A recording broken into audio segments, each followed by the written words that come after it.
प्यारे बच्चों, आज हम class 12th math chapter 1 relation and function के बारे में अध्ययन करेंगे। तो सबसे पहले इसमें आता है कि रिलेशन क्या होता है। रिलेशन जैसा कि आप जानते हैं कि भाई बहन का रिलेशन होता है, माता पिता का होता है, चाचा चाची का रिलेशन होता है। इस तरह से बहुत सारे रिलेशन होते हैं। और ये भी पता है कि रिलेशन जब भी हम निकालते हैं तो किन्हीं दो चीज़ों के बीच संबंध होना चाहिए। तो वो दो चीज़ें क्या होते हैं, क्या पढ़ेंगे हम यहाँ रिलेशन के बारे में। तो दोनों चीज़ें जो होता है वो सेट हम लेते हैं, दो सेट लेते हैं। लेकिन सेट क्या होता है, रिलेशन के पहले हम ये समझाएंगे आपको कि सेट क्या होता है। Set well defined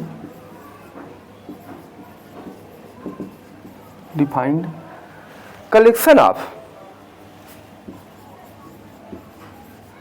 well-defined collection of object is called set. Let A is equal to 1 2, B is equal to 3 4। ये कोई दो सेट है। एक सेट है A जिसके एलिमेंट हैं 1 2, दूसरा सेट है B, इसके एलिमेंट हैं 3 4। अब आता है कि इसमें हम जब इन दोनों का कार्टेशियन प्रोडक्ट निकालते हैं, कार्टेशियन प्रोडक्ट A और B का कार्टेशियन प्रोडक्ट क्या होता है, A cross B is equal to A 1, 2 cross B 3, 4। इसको जब निकालते हैं तो 1, 3 1, 4 2, 3 एंड 2, 4। तो जब हमने A क्रॉस B निकाला तो ये चीजें निकल करके आया। यही जो है A और B में क्या है, रिलेशन हुआ। अब रिलेशन R जो होता है, R ये सबसेट होता है। Subset R equal A cross B। Relation R is subset R equal A cross B, यानी A क्रॉस B के सारे एलिमेंट भी हो सकते हैं या A क्रॉस B के कोई इसमें से 1 2 3 या कुछ भी हो सकता है। तो R का जो रिलेशन है ये subset R equal A cross B हुआ। इस तरह से हम रिलेशन को डिफाइन करते हैं। Relation R in the set A is the subset R equal A cross B। अब आता है कार्टेशियन प्रोडक्ट को। आपने यहाँ देखा कि दो सेट का हम कार्टेशियन प्रोडक्ट कैसे निकालते हैं।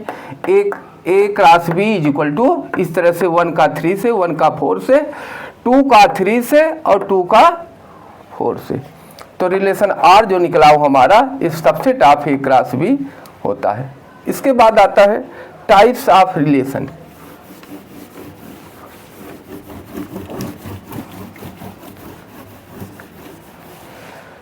Types of relation. Types of relation. First empty relation.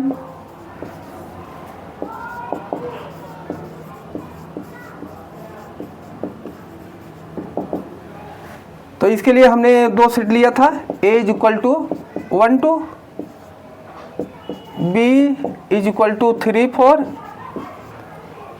A cross B is equal to हो जाएगा 1 3 1 4 2 3 एंड 2 4। अब हम एक रिलेशन लेते हैं R is equal to x y such that x is equal to y. अब देखिए कि ये रिलेशन कंडीशन दिया है कि r is equal to x y such that x is equal to वाई, यानी y की वैल्यू अगर 1 होगा तो x की वैल्यू क्या होगा, 1 ही होगा। If y is equal to 1, x is equal to 1, so 1,1 does not belongs to R, यही तो R है। तो 1,1 does not belong to R, therefore R is equal to phi R, ये खाली कर दिया जाता है। इसीलिए हम R को क्या कहेंगे, इम्प्लिसिट बोलेंगे। ठीक।